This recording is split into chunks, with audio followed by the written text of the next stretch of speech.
Face à l'urgence climatique et environnementale, quelle valorisation de la nature permettrait de mieux la préserver? Pendant les 60 prochaines secondes, je vais vous présenter mes recherches sur l'intégration de la nature dans la comptabilité des entreprises.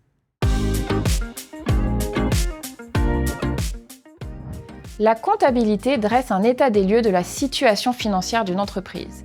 Elle rend compte des ressources utilisées, des activités qui ont été accomplies avec ces ressources et de la valeur créée. Ces nombres sont importants car ils influencent les choix des actionnaires, des investisseurs, des banques, de l'État vis-à-vis de l'entreprise et même ceux des dirigeants et managers à l'intérieur de l'entreprise. Le langage financier est celui de la prise de décision. Or, il y a de nombreux aspects des activités qui sont exclus de la comptabilité traditionnelle.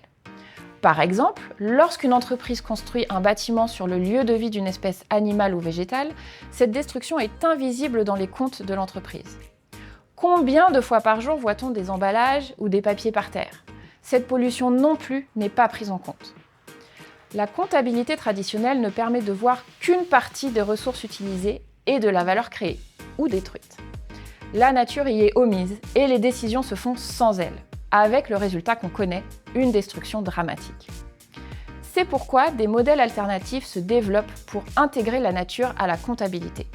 On voit par exemple des comptes avec 3 lignes de profit, une ligne financière classique, puis une environnementale et une sociale. Mais cela soulève de nombreuses questions techniques. Par exemple, comment valoriser les éléments naturels? Combien coûte une bouteille plastique abandonnée dans une forêt? Quelle est la valeur d'un oiseau, d'un chêne? Et comment intégrer cette valeur dans les comptes? Cela pose aussi des questions d'ordre philosophique.